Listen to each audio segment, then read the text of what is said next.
The summer sun burned down relentlessly over the sprawling naval base in Virginia.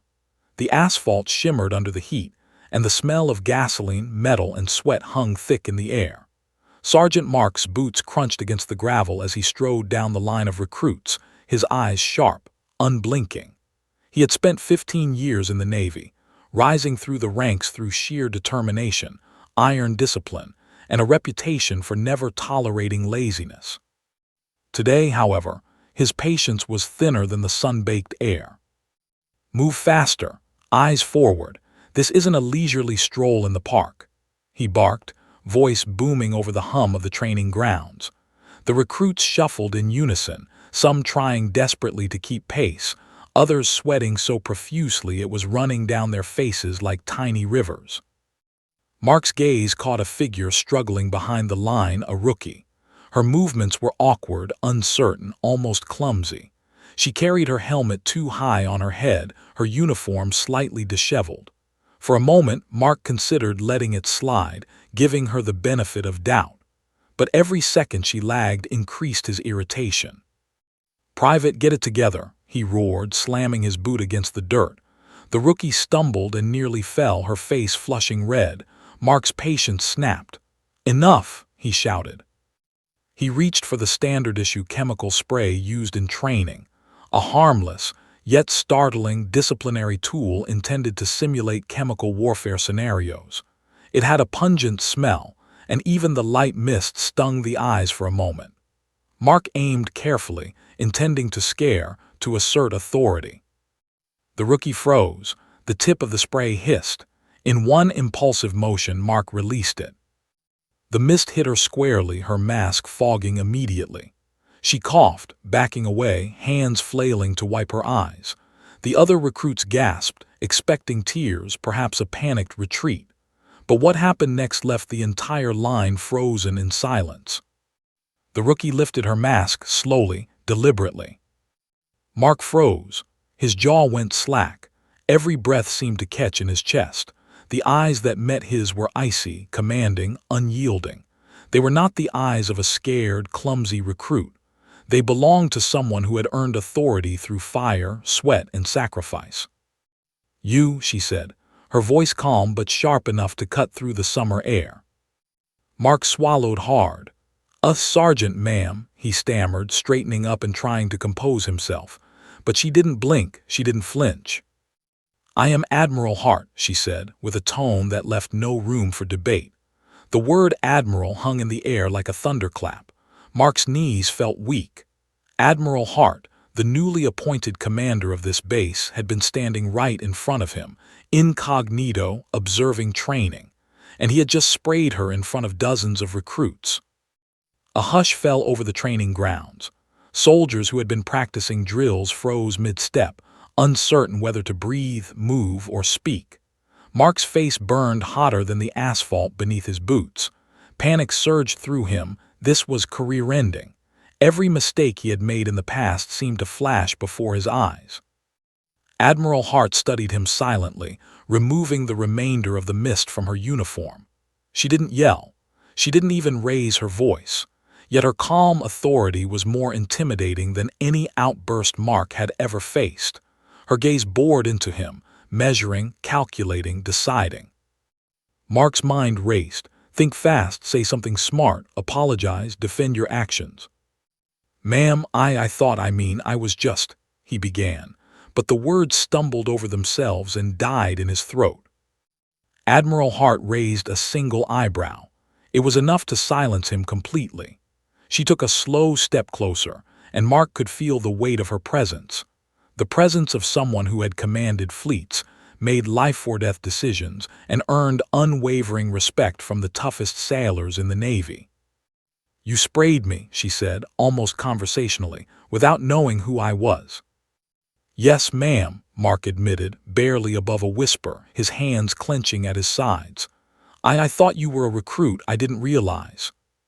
She held up a hand. "I understand you were doing your job, Sergeant, but your job includes judgment. Discipline is important, but so is awareness. Knowing your surroundings, knowing who you're dealing with, that is equally critical." Mark nodded frantically, feeling both terrified and humbled. He had spent years enforcing discipline, perfecting routines, and cracking down on mistakes. He had believed that fear and respect were the same thing. Today, he was learning otherwise. The other recruits watched wide-eyed as the Admiral turned to them. "You all see this, right? Pay attention. Mistakes happen, even at high ranks. How you respond defines your character. Sergeant's error could have been disastrous, but it is also a lesson in vigilance, humility, and respect." Mark felt a strange mix of relief and shame. Relief because he had not been immediately fired or publicly humiliated. Shame because he had let his temper override his judgment. He was painfully aware that this incident would follow him, whispered about in the halls of the base, dissected by colleagues and superiors alike. Admiral Hart gave him one final look before turning to continue her inspection of the training grounds. Every step she took radiated confidence, experience, and authority. Mark followed, keeping a careful distance, aware of every move, every expression. By the end of the morning, Mark realized two things. One, he had made a mistake that could have ended his career. Two, he had encountered a leader unlike any he had met, someone who combined experience, authority, and intelligence in a way that demanded respect, not fear. As he watched Admiral Hart disappear down the line of recruits, Mark couldn't help but reflect on the irony. He had always prided himself on training soldiers to avoid mistakes, to anticipate danger, to act decisively. Yet here he was, humbled, taught a lesson he never expected, by the very person he had assumed was the lowest-ranking rookie on the base. The rest of the day passed in a blur. Word of the incident spread quickly. Whispers, stifled chuckles, and pointed glances followed him everywhere. Every officer he encountered seemed to be measuring his reaction, watching for signs of defiance, panic, or submission. Mark kept his head low, but he knew that change had begun. Something in the base in him had shifted. Mistakes, he realized, were unavoidable, but how one confronted them, learned from them, and adjusted, that defined a true soldier. And today, Sergeant Mark was about to learn that lesson the hard way. The sun dipped lower, casting long shadows across the training ground, and Mark silently vowed, this mistake would not define him. It would challenge him, test him, and perhaps, if he survived, make him stronger. The first step had already begun, though he had no idea how far it would take him. The moment the spray incident occurred, the base's routine seemed to fracture. Soldiers whispered in hushed tones, glancing at Mark with a mixture of awe and amusement. Recruits replayed the moment in their minds, some in disbelief, some struggling not to laugh. For Sergeant Mark, however, humor was the last thing on his mind. His chest felt tight, his stomach knotted with the dread of consequences. He had always understood the chain of command, respected the hierarchy, but this was different. He had unintentionally assaulted the commanding officer of the base, and not just any officer, Admiral Hart, the highest authority here. The disciplinary protocols of the Navy were clear, rigid, and unforgiving. A subordinate physically reprimanding, even accidentally, a superior, particularly someone in the rank of Admiral, could result in immediate suspension, reassignment, or dishonorable discharge. Mark knew this, and he knew he could not mask his culpability. Every footstep he took toward the office of the base commander was heavy, each echo against the concrete floor feeling like the countdown to an execution. When he arrived, the room was quiet, sterile, and intimidating. Hart was seated behind a polished wooden desk, her posture impeccable, her uniform pristine despite the earlier encounter. Sunlight glinted off her medals, each a testament to years of service, sacrifice, and leadership. She did not rise as he entered. She merely looked at him, calm, evaluating. "Sergeant," she said, her voice low and precise, carrying an authority that silenced the room. "Take a seat." Mark hesitated, then obeyed. His hands rested on his knees, trembling slightly. He had faced combat, drills, and unruly recruits, yet this was unfamiliar territory. He felt exposed, vulnerable, and small, though he tried desperately not to show it. "I've heard the reports," continued, leaning back slightly. "It seems you sprayed me during training. Tell me, what were you thinking?" Mark swallowed hard. His mind raced. He could explain his actions logically, the timing of the drill, the safety protocols, his experience with reactive recruits, but logic alone would not absolve him of the mistake. "Ma'am," he began carefully, I was performing my duties. The recruit was out of line, not following instructions, and I used the chemical spray to assert control and maintain safety during the drill. It was standard procedure." Raised a hand. "I understand your intent, Sergeant, but intent is different from impact. Actions have consequences, and as the person in command, I expect my officers to be aware of their surroundings, to evaluate every situation, and to consider the people involved. You failed in that moment." The words cut deep. Mark had always been proud of his ability to enforce discipline, to make snap decisions under pressure. He had believed that respect came from authority and fear of repercussions. But now, he realized that respect was far more complex than he had imagined. "I understand, ma'am," he said, though his voice sounded hollow even to him. I didn't recognize you. It was a mistake, but—" His eyes narrowed slightly. "A mistake," she repeated, letting the word linger. "Yes, but mistakes at this level can be catastrophic. You could have undermined morale, endangered your career, and if the situation were slightly different, you could have endangered lives. Do you understand the gravity of that?" Mark nodded vigorously. "Yes, ma'am, I understand completely. It won't happen again." Studied him for a long moment, silent, letting him stew in the tension. The silence was deliberate, calculated, a test of his composure, his humility, and his respect. Mark could feel the weight of her gaze pressing against him. He wanted to speak, to explain further, but he knew any additional words could be seen as excuses, weakness, or defiance. Finally, she spoke again. "I am not here to humiliate you, Sergeant. You have a reputation for effective training, for instilling discipline. That is not in question. But discipline without awareness, without empathy, without consideration is incomplete. I am assigning you a task, one that will test not only your skills but your judgment, your ability to lead, and your understanding of those under your command." Mark blinked, confused. "Ma'am." "You will assist me in reviewing and revamping the training protocols for this base," explained. "You will work directly with me, side by side, to ensure that safety, efficiency, and discipline are balanced with empathy and proper leadership. You will adapt, learn, and implement improvements. Consider this a second chance." The words stunned him. He had expected punishment, demotion, or at least a formal reprimand. Instead, he had been given responsibility, under the watchful eye of the very person he had disrespected. Conflicting emotions surged: relief, pride, and an undercurrent of anxiety. He would be tested every day, his methods scrutinized, his philosophy challenged. "Yes, ma'am," he said firmly, trying to inject confidence into his tone, though his mind still raced with doubt. Leaned back in her chair, hands folded over her desk. "Mark, leadership is more than command. It is understanding, foresight, and sometimes restraint. You may think discipline is the highest form of leadership, but true leadership considers the human factor, the morale, and the consequences. Your actions today are a lesson for yourself and for everyone on this base." Mark nodded again, absorbing every word. He felt a mixture of fear and curiosity. This was more than just a test of obedience.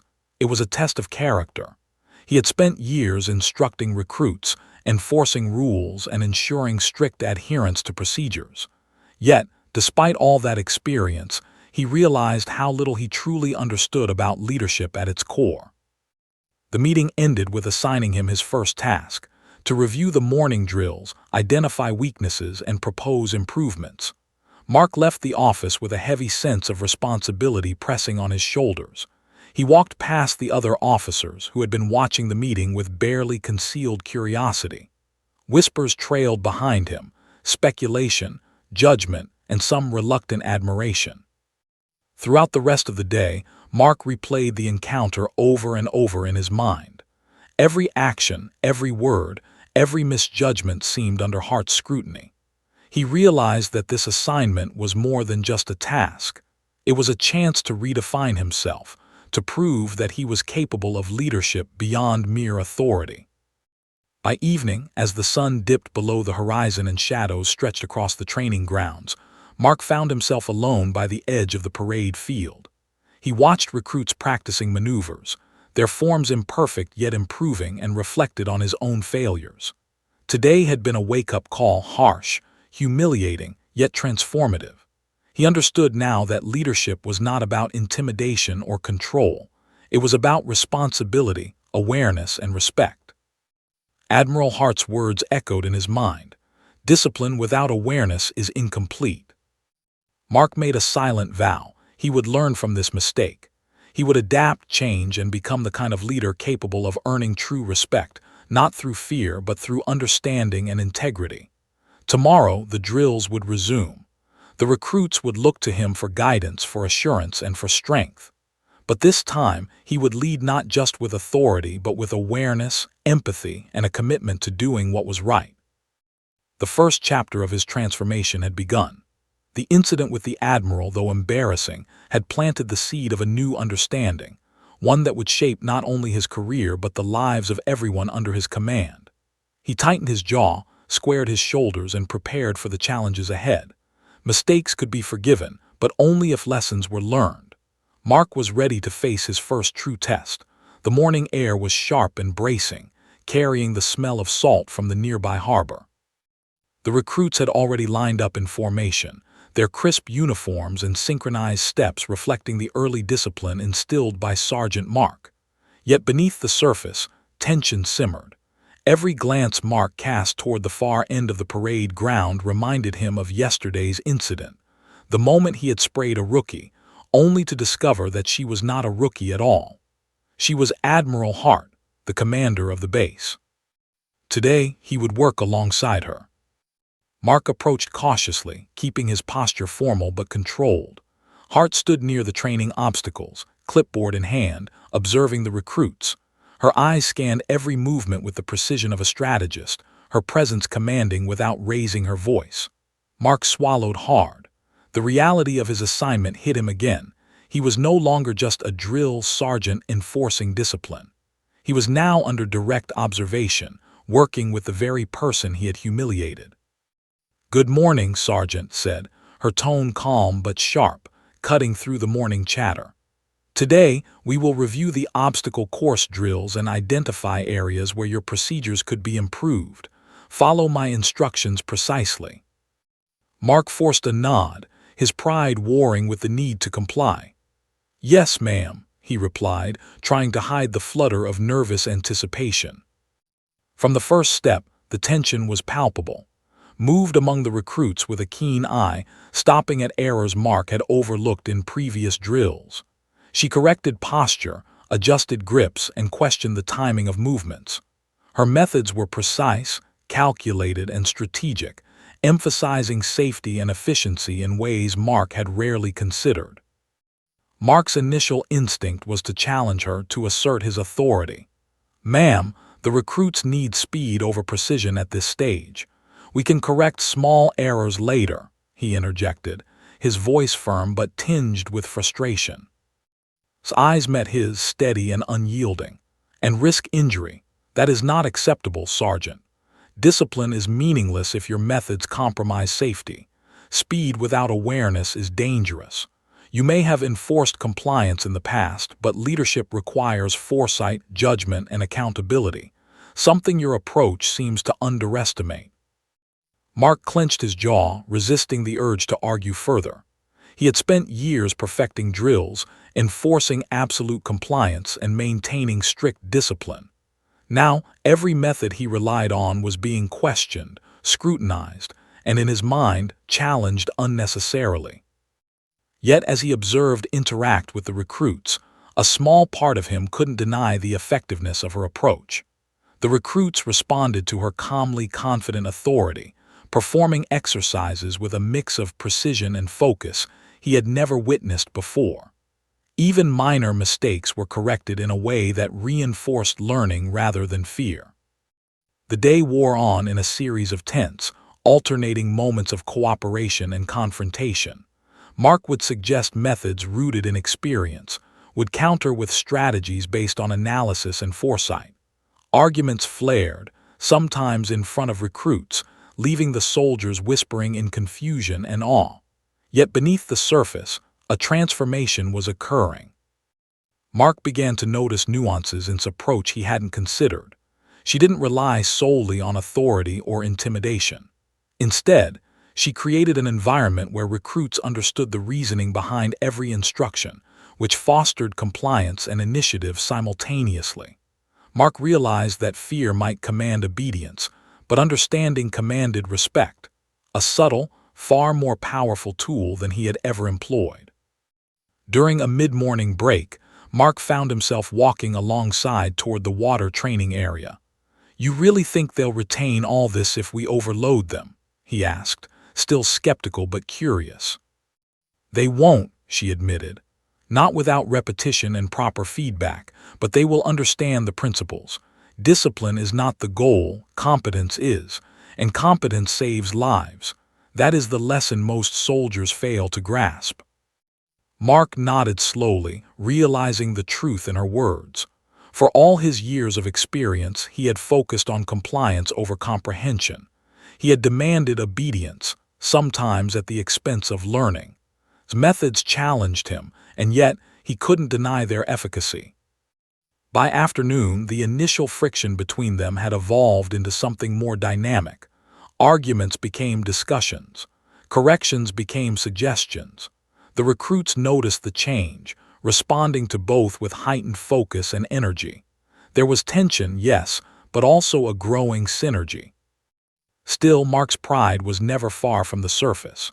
During an advanced obstacle drill, he caught adjusting the positioning of several recruits in a manner he considered inefficient. He raised his voice. "Ma'am, you're slowing them down. They'll lose momentum if we focus too much on form." Turned to him, expression unyielding but calm. "Momentum without understanding is meaningless, Sergeant. If one misstep causes injury, momentum is irrelevant. Watch and learn. The results will speak for themselves." As the drill progressed, Mark saw the recruits move more fluidly, mistakes decreasing, efficiency increasing. A grudging admiration began to replace his initial frustration. Perhaps there was merit in her methods, he admitted silently. By the end of the day, Mark sat in the office, reviewing performance reports. Charts, times, injury reports, and error logs were spread across the desk. Mark's hands hovered over the papers, unsure whether to argue or accept. "You're better than I gave you credit for," said suddenly, breaking the silence. Mark looked up, startled. "For the recruits?" he asked cautiously. "No, for yourself," she replied. "You adapt faster than most, even when your methods are challenged. That is why I assigned you this task. Leadership isn't about never being wrong. It's about recognizing error, adjusting, and improving. Today, you've begun to do that." Mark's throat tightened. Praise from heart was rare, deliberate, and meaningful. For the first time, he felt a sense of real accomplishment, a recognition that went beyond rank, medals, or routine performance evaluations. Despite the progress, he knew their partnership would not be smooth. His methods would continue to challenge his instincts. Arguments would flare, patience would be tested, and mistakes would happen. Yet for the first time, Mark felt that these challenges were not threats, but opportunities to grow, to learn, and to become more than the soldier he had always thought himself to be. Outside the office, recruits packed up equipment, chatting excitedly about the day's drills. They noticed the subtle shift in dynamics between their instructors, a partnership that seemed tense yet effective. Whispers spread. Sergeant was working with the Admiral.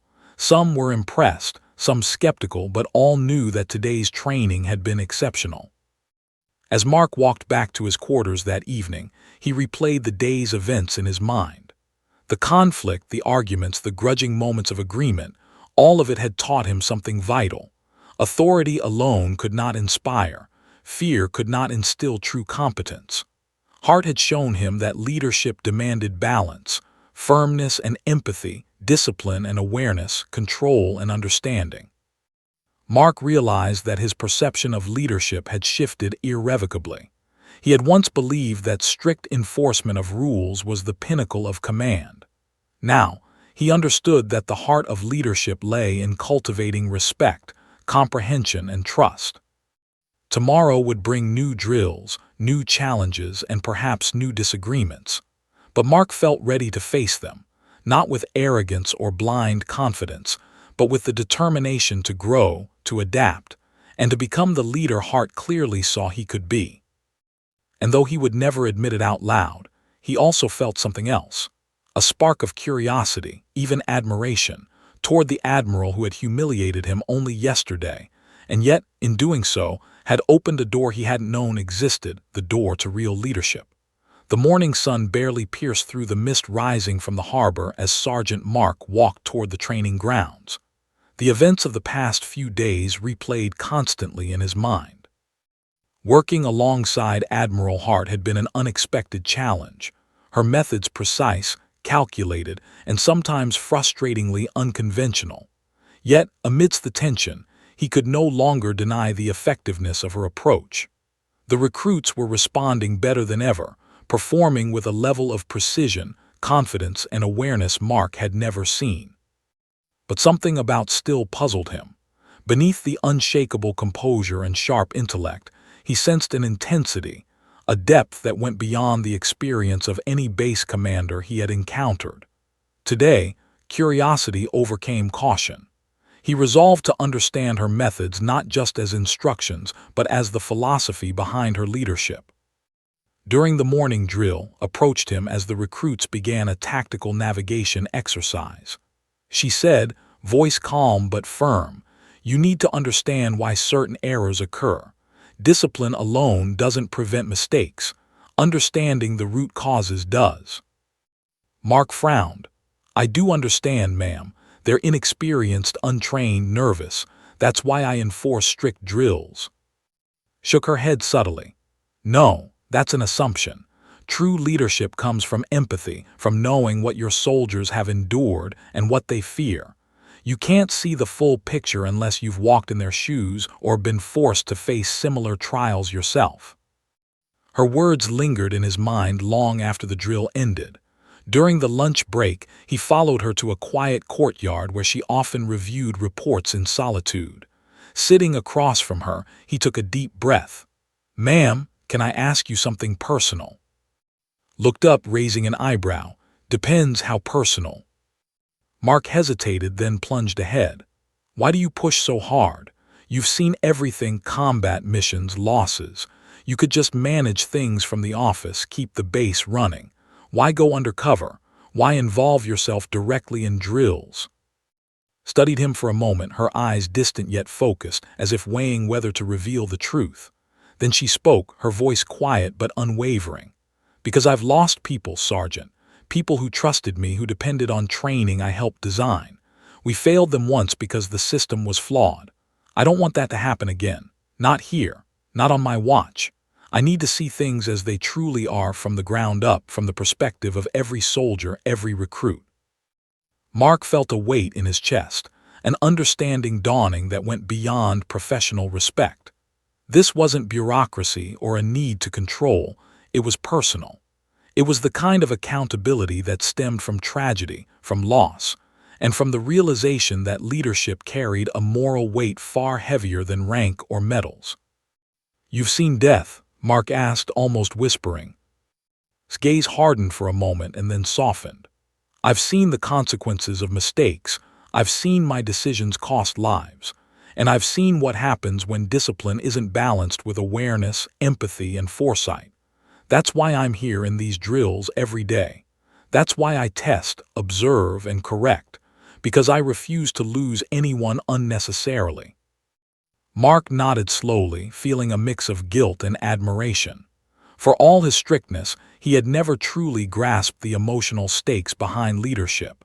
He had enforced rules and punished mistakes, yet he had never considered the deeper consequences, the lives at risk, the trust placed in him, the human cost of error. The afternoon brought another series of drills, this time focused on simulated combat scenarios and emergency evacuations. Mark observed as moved among the recruits, issuing calm commands, correcting mistakes, and encouraging initiative. Her presence was magnetic.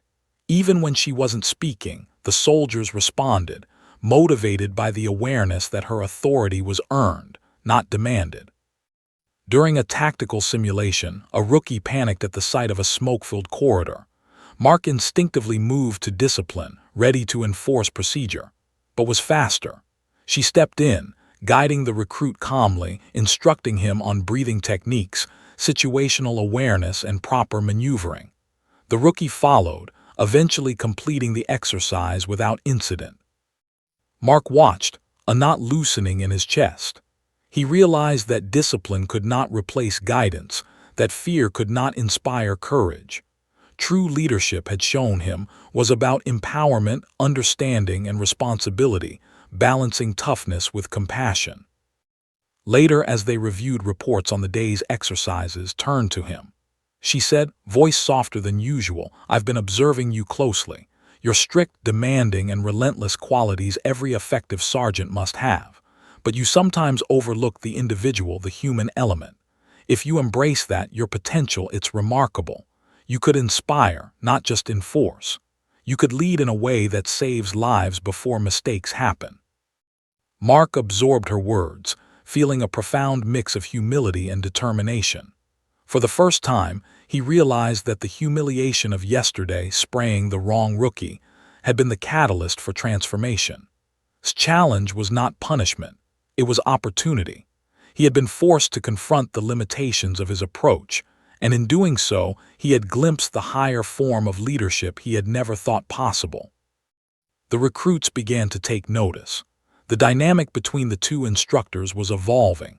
Their arguments were now tempered with discussion, their corrections complemented by observation and guidance. The base itself seemed to shift, as if responding to the leadership in front of it. Mark noticed morale rising, performance improving, and recruits trusting both him and in ways they had not before.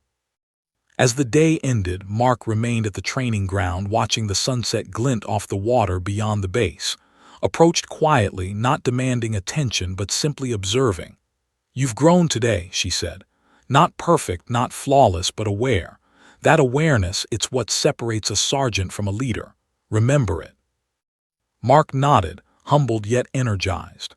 He realized that the journey ahead would be difficult, full of challenges, tests, and likely mistakes. But with heart's guidance, he felt capable of facing them. He had begun to understand that leadership was not merely about authority or discipline, but about vision, empathy, and courage. The sun dipped below the horizon, casting long shadows across the training grounds. Mark stood taller, a quiet resolve settling within him. He had faced the truth beneath the rank, glimpsed the depth of leadership, and felt the first stirrings of transformation. Mistakes could still happen, but now he understood that every decision, every action carried weight. And under Hart's watchful eye, he was determined to rise to the challenge. In that moment, Sargent felt something he had never felt before. Respect, not for rank, but for leadership earned through experience, sacrifice, and unwavering commitment to those who depended on it.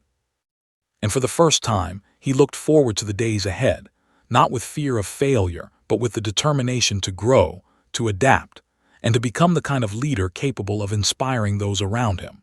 The morning fog had barely lifted over the naval base when the siren sounded.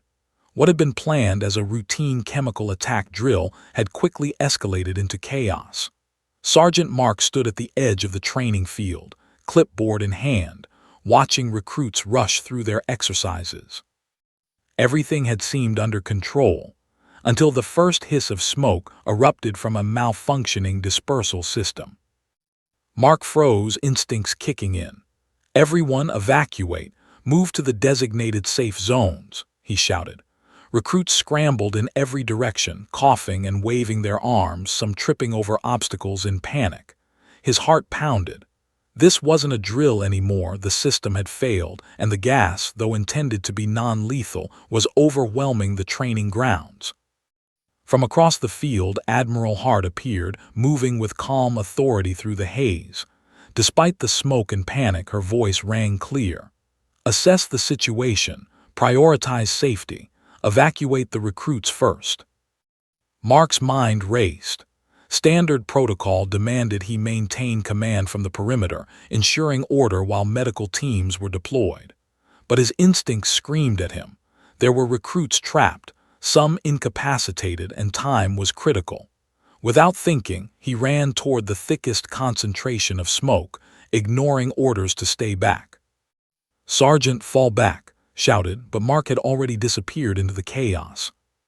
Coughing and gasping, he spotted Private Daniels pinned under a fallen training barrier, eyes wide with terror.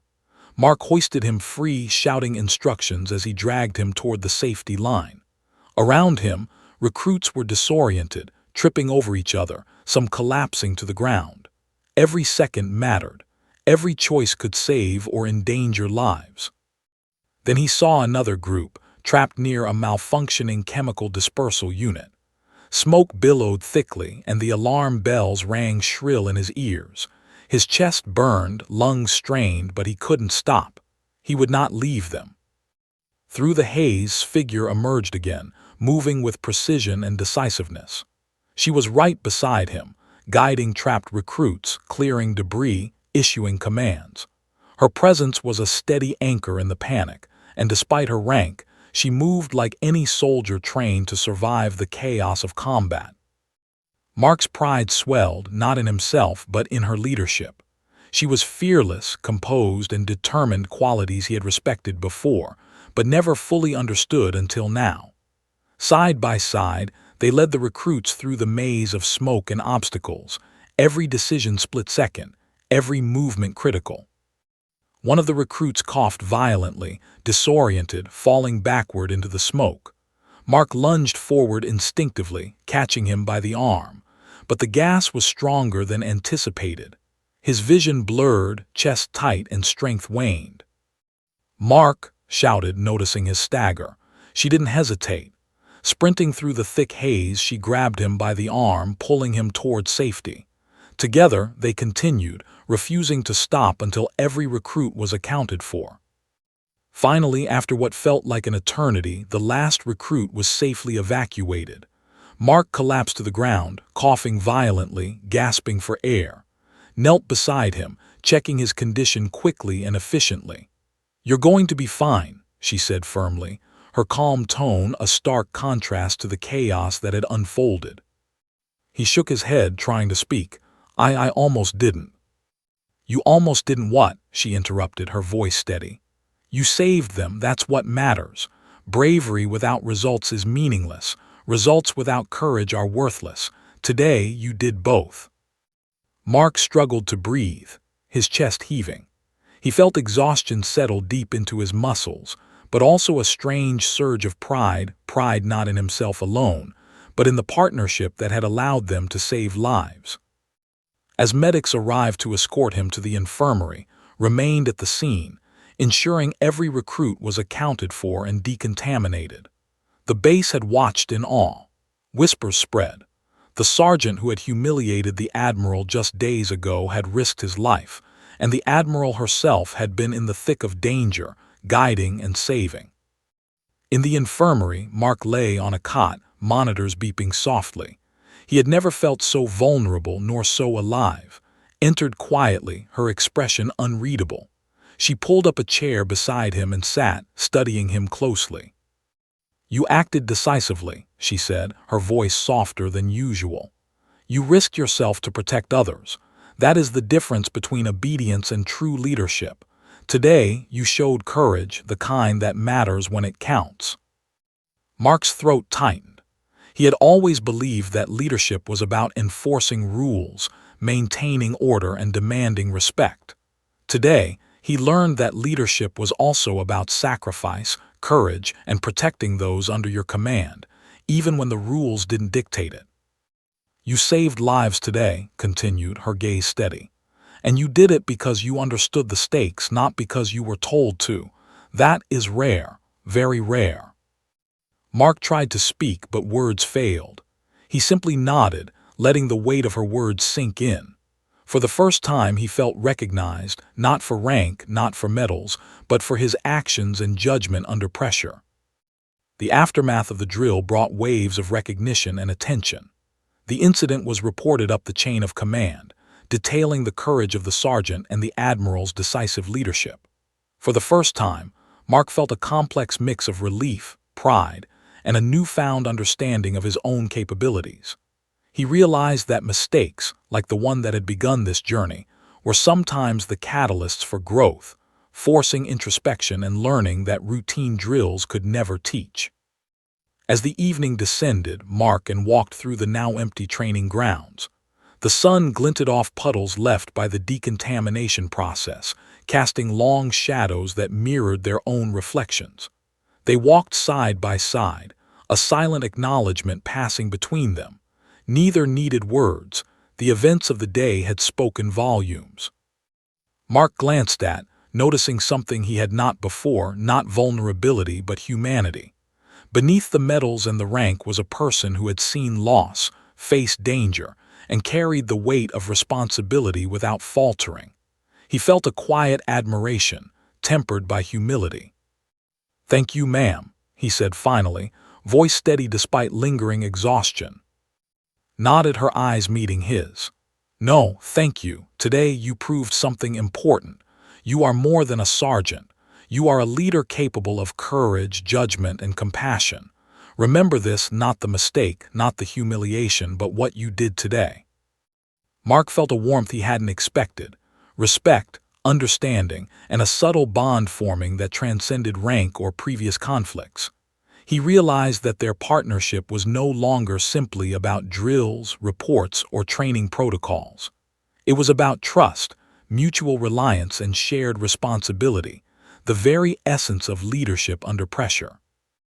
As darkness fell over the base, Mark lay back on the cot, replaying every moment of the crisis drill.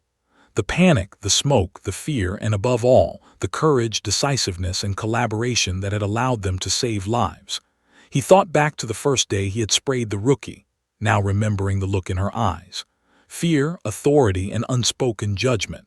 He smiled faintly, realizing how far they had both come. Mistakes could spark change. Fear could teach humility. Courage could redefine identity. And today, Mark had learned all three.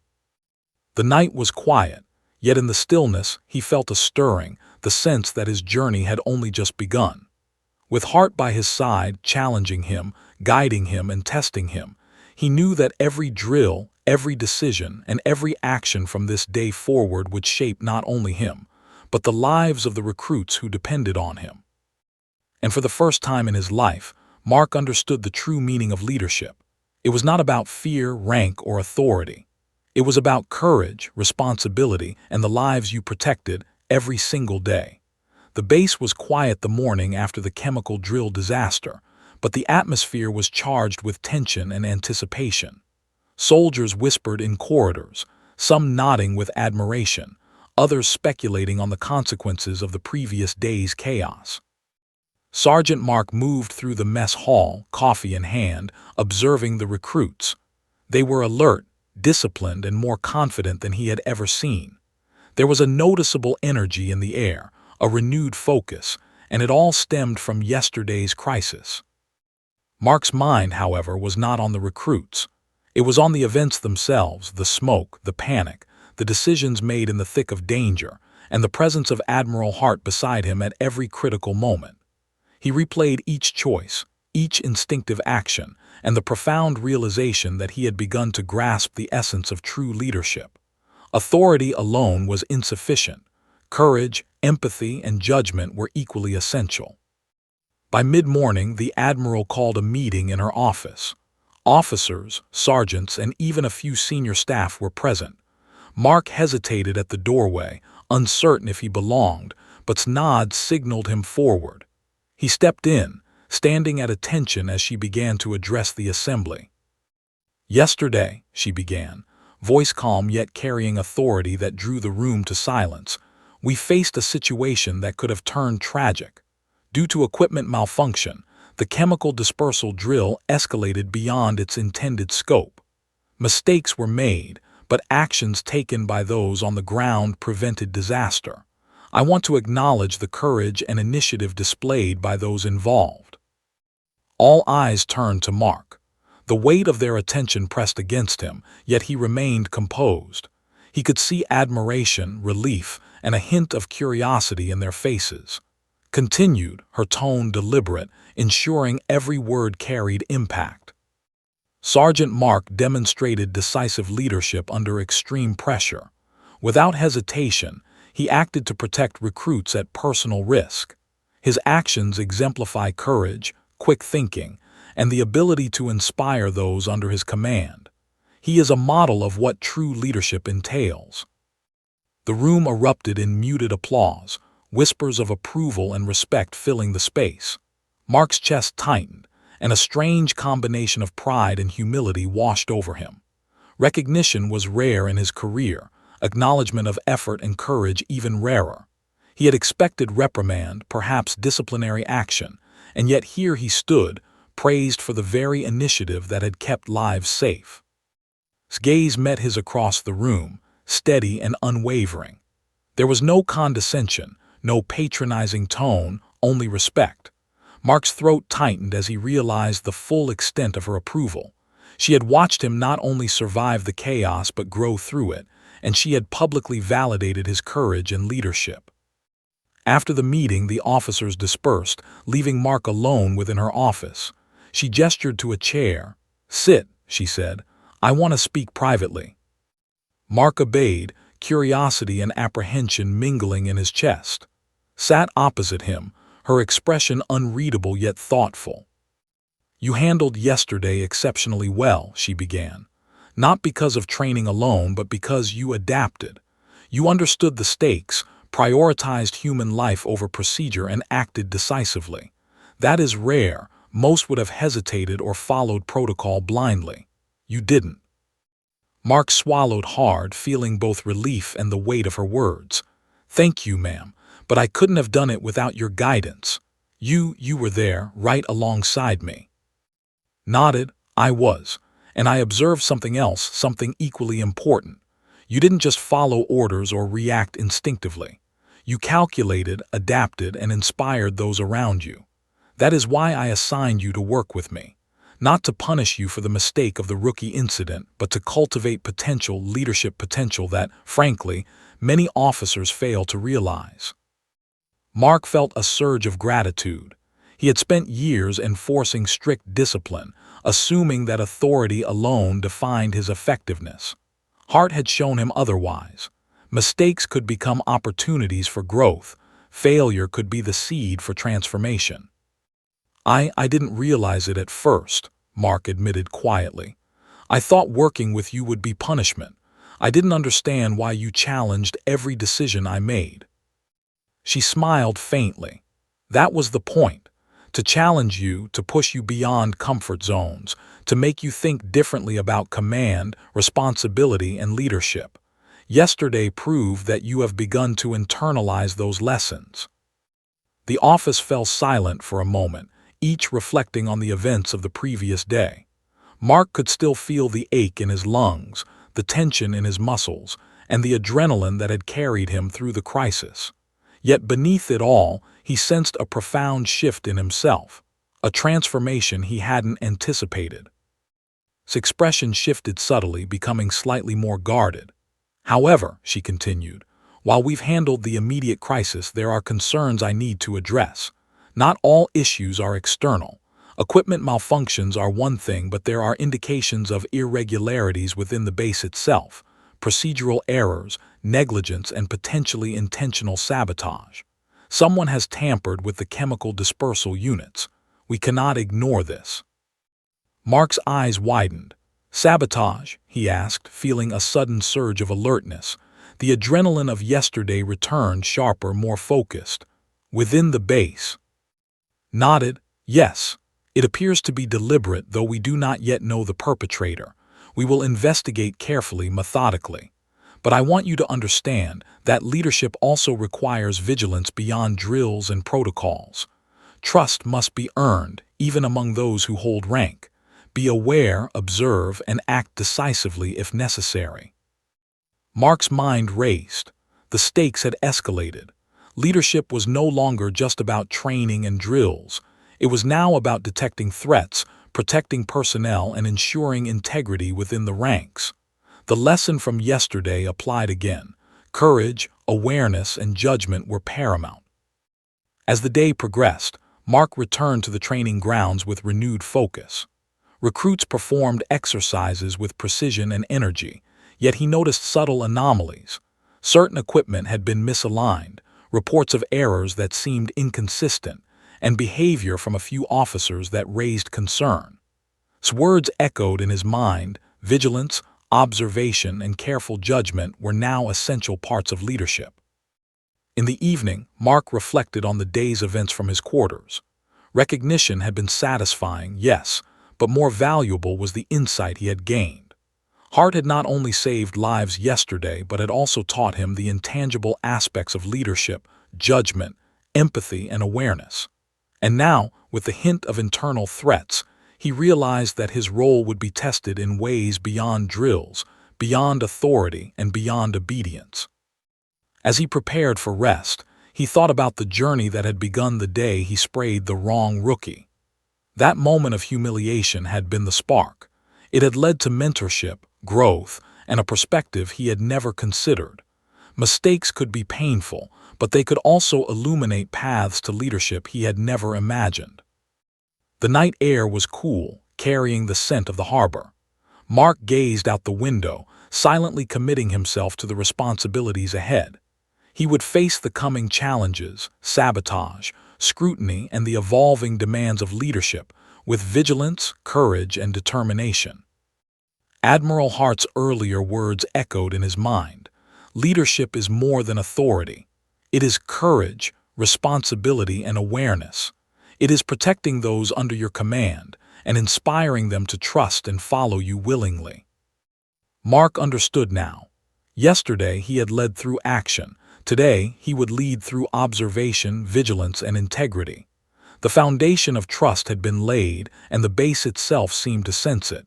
The recruits were more confident, the officers more attentive, and the atmosphere charged with cautious optimism. Tomorrow would bring new challenges. The investigation into sabotage, the refinement of training protocols, and the continued partnership with Admiral Hart promised more trials. Yet for the first time in his career, Mark felt ready not just to enforce discipline, but to embody true leadership. He knew mistakes would come, challenges would arise, threats would appear both from outside and within, but with courage, judgment, and vigilance he could meet them. And as he finally closed his eyes, sleep overtaking exhaustion, he felt a quiet confidence. The path ahead was uncertain, yes, but he would navigate it. Under the guidance of Hart, and with the lessons learned through crisis, he would rise not only as a sergeant but as a true leader, capable of inspiring trust, respect, and courage in those who depended on him. The dawn broke over the naval base, but an uneasy silence had replaced the usual morning bustle. Sergeant Mark walked briskly across the parade grounds, clipboard in hand, eyes scanning every detail. Since the chemical drill disaster, a new sense of vigilance had taken hold. Hart's warning about internal threats haunted him. The knowledge that sabotage might be lurking within the base cast a shadow over routine drills, making every interaction feel like a test of perception and judgment. As Mark approached the training compound, he noticed subtle irregularities. One of the dispersal units had been tampered with again, the calibration slightly off. A panel cover had been loosened, screws missing as if to invite malfunction.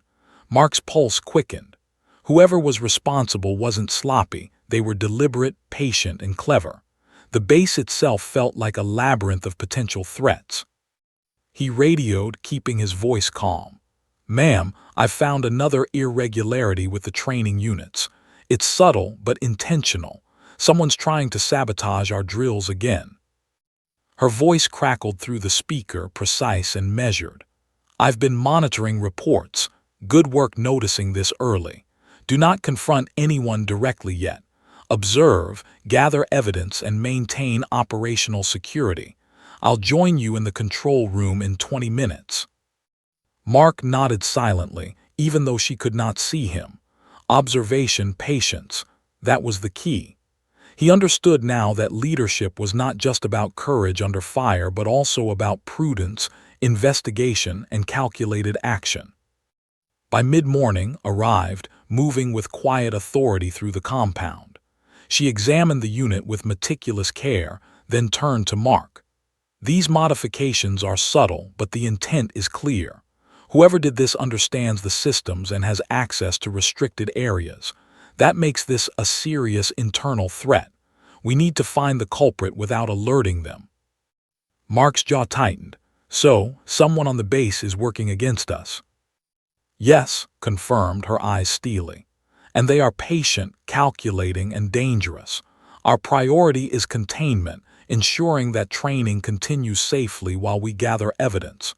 You will assist me in surveillance, data collection, and interviews. Your insights into personnel behavior will be invaluable. The rest of the day was a tense game of observation. Mark moved silently among the recruits and officers, noting inconsistencies in behavior, monitoring access logs, and cross-referencing maintenance reports. Every officer seemed suspect at some point, every oversight potentially deliberate. The tension was palpable. Mark found himself reflecting on his own past assumptions. He had always believed that trust within the ranks was a given, that loyalty was inherent. Now he realized the fragility of trust, the necessity of constant vigilance, and the weight of responsibility that came with knowing there were those willing to undermine both lives and mission.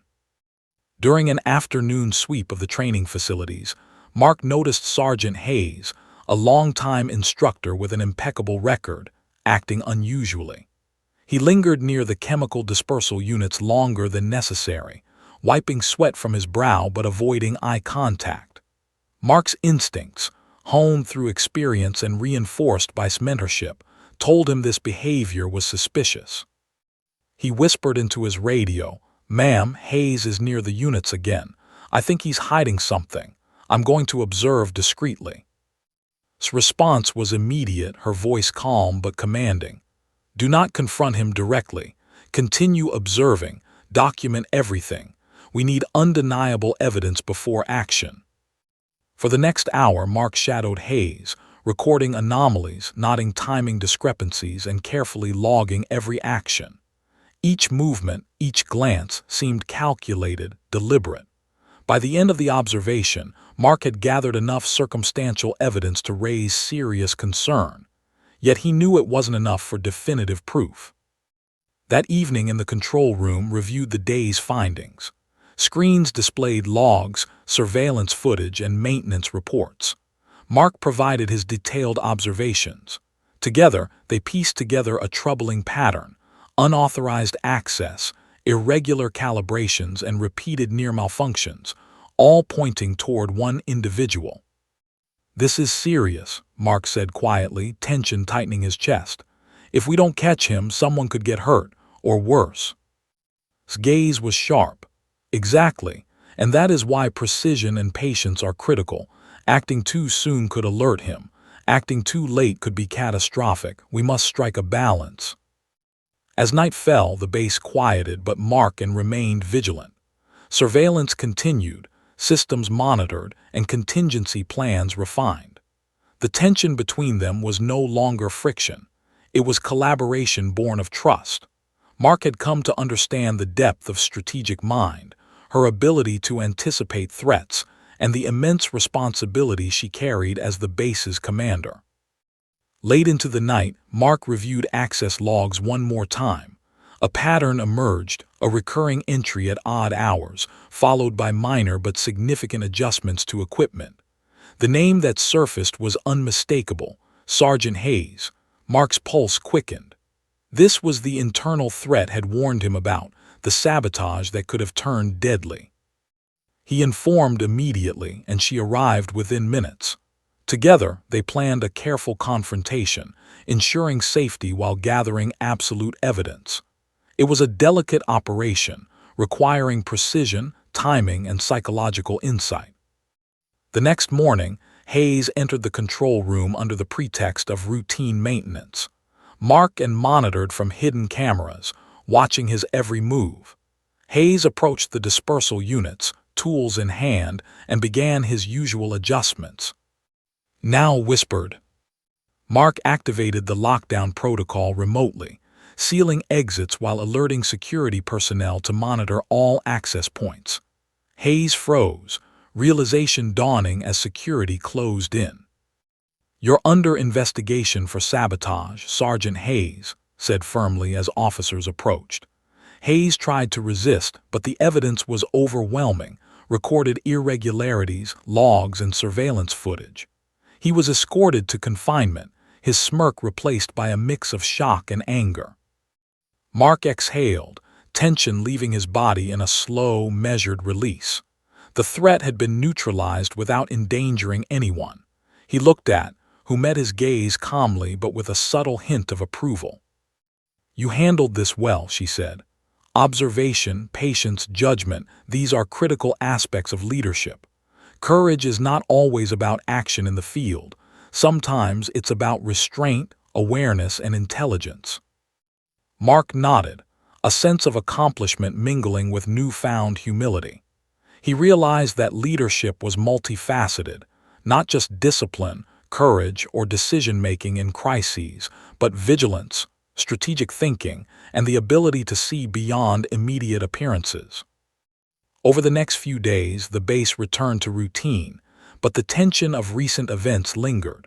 Mark observed the recruits and officers with renewed attentiveness, noting how trust could be fragile and how vigilance, once taught and reinforced, could become instinct. He also reflected on his own transformation. The journey from humiliation, the incident with the wrong rookie, to recognition, partnership with, and now navigating internal threats had reshaped him. He had learned courage, empathy, strategic thinking, and patience. Mistakes had become lessons. Challenges had become opportunities. Leadership had become a responsibility, not a title. Called him into her office one evening, her expression unreadable. She said, voice calm, "You've grown significantly. The way you handled Hayes and the investigation proves you are capable of more than enforcement. You're capable of true leadership. But this is only the beginning. Challenges will continue and not all threats will be obvious.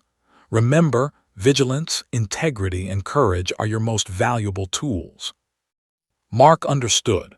The base, the recruits, and even the officers themselves depended on leaders who could navigate complexity, danger, and human unpredictability.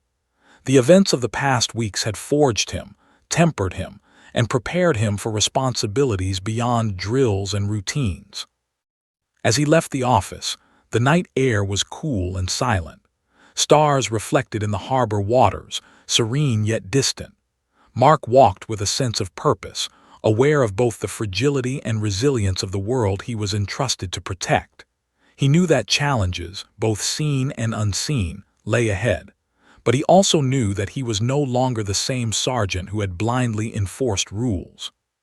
He was a leader, vigilant, courageous, strategic, and capable of guiding others not just through drills, but through the uncertainties and shadows of life on the base.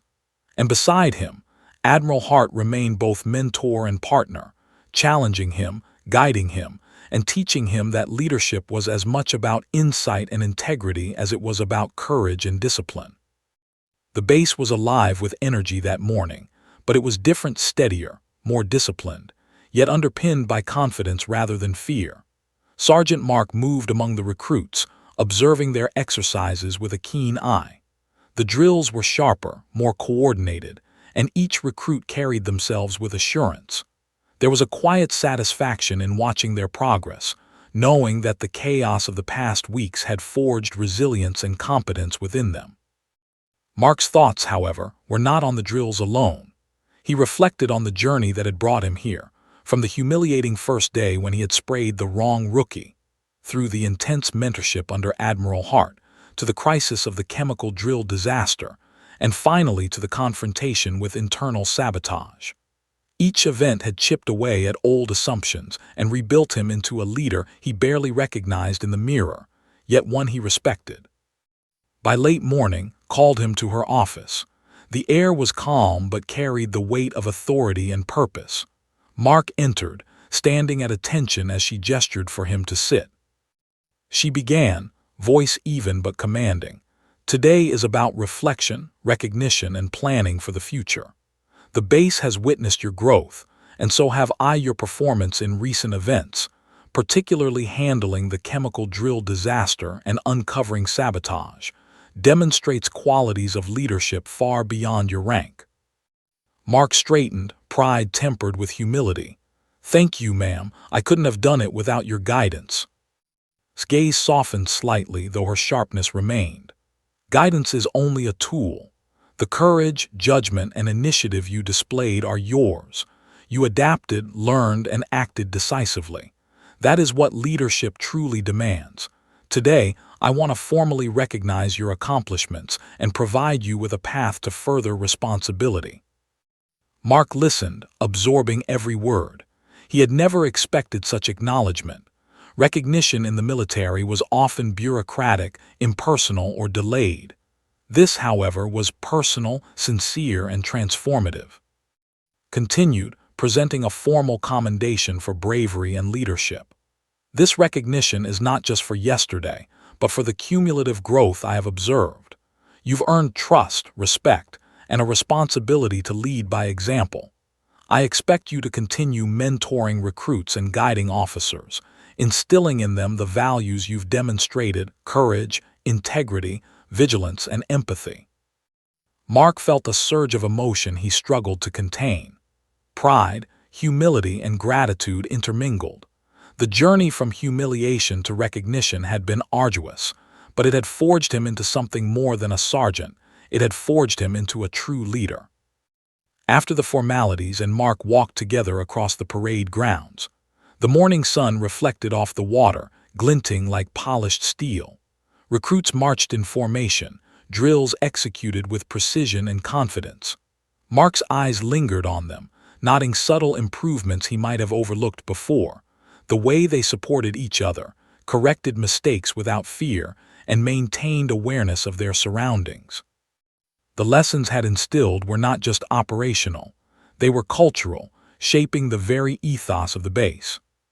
You've changed the base, said quietly, her gaze scanning the horizon. Not through force or fear, but through example. You've proven that leadership is not about rank or authority, but about action, judgment, and the ability to inspire others. Mark nodded, feeling the weight of her words. I never thought I'd get here. Yesterday I was terrified. Today I feel prepared for anything. His expression softened into something rare, a faint smile. Preparation comes from experience, observation, and reflection. You've gained all three. But remember, leadership is ongoing. The challenges never truly end. Today's lessons are tomorrow's foundation. As they continued walking, a group of recruits approached, saluting in unison. Mark returned the salute, feeling a sense of belonging and responsibility unlike anything he had experienced before. The fear and uncertainty of the past weeks had transformed into confidence and purpose. He realized that leadership was not a destination but a journey, and he was ready to continue it. Later that day, the command staff gathered for a briefing. Addressed them, highlighting the successful resolution of the sabotage incident, the growth of the recruits, and Mark's exceptional performance. Officers and sergeants nodded in acknowledgement, whispers of admiration spreading through the ranks. Mark remained composed, but inside, a quiet satisfaction settled over him. He had not only survived, he had excelled, learned, and earned trust in a way he had never thought possible. After the meeting, called Mark aside. There is one more lesson to take from recent events, she said, her voice calm but insistent. Leadership is about responsibility for your team, for your mission, and for yourself. You've proven capable under pressure, but the true test of leadership is consistency. You must maintain vigilance, integrity, and empathy, even when no one is watching. Mark absorbed her words, committing them to memory. They were more than guidance.